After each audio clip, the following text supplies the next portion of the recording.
What's going on, guys? Welcome back to the channel. Today we're going to be doing another talking video.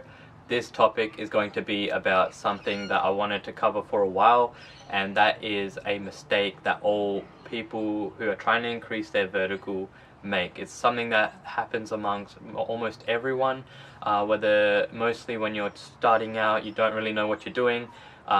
This training mistake often occurs, and even some people who are even advanced still to this day still do that. So we're going to address this, talk about what it is, why people do it, why people think about why that's a good idea to do that to increase your vertical, and alternate ways of actually training to make your vertical jump training more effective, rather than wasting all that time, effort, and getting no vertical jump gains. So we're going to talk about that today.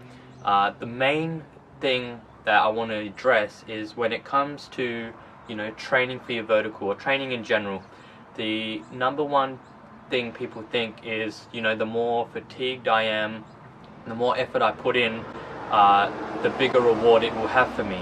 And to an extent that is true, but not necessarily. It's not always the more fatigued or the more drained I feel after a workout, the better I be.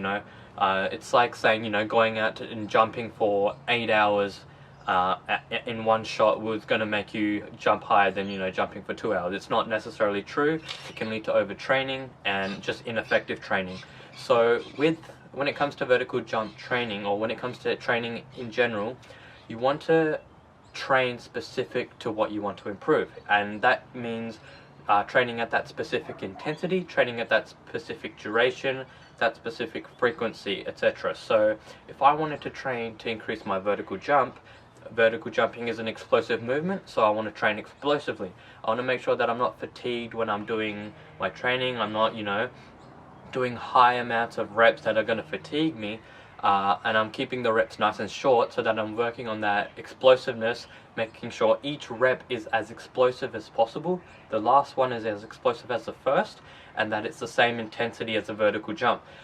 So that's a really common thing I see, not only when people, but in vertical jump programs, cookie cutter programs these days.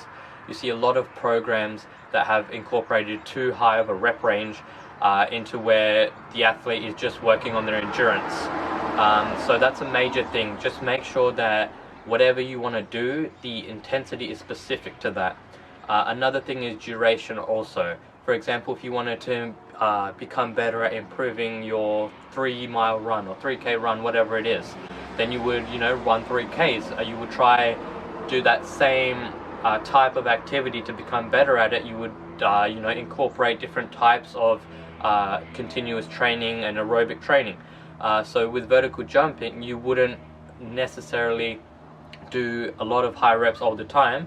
It can come in handy if you want to work on jumping at your max potential for longer. That's where jumping endurance and high repetitions can come in, but a majority of your training should be focused on low reps, explosive reps. And this isn't just with your plyometrics, this is also with the weight room. Even though in the weight room you should be training a variety of rep ranges to work a variety of muscle fibers, and also gain both strength and hypertrophy, which will both help with your vertical jump. So that's a main thing that I see is people not training specific enough to what they want to improve. Everybody likes the sensation of doing a hard workout and being tired and be drenched in sweat after that workout, and they think that they're gonna get something from it, and maybe you will, but that might not be specific to what your goal is. You might have a hard grueling workout, be sweaty, or that, and it might have improved your endurance or improved something else, but it might not have improved your vertical jump. So that's what I wanted to talk about. I hope you guys liked this video. Please like and subscribe if you did. Let me know what else videos you want to see. I'm out of here. It is freezing. I will see you guys in the next video. Peace.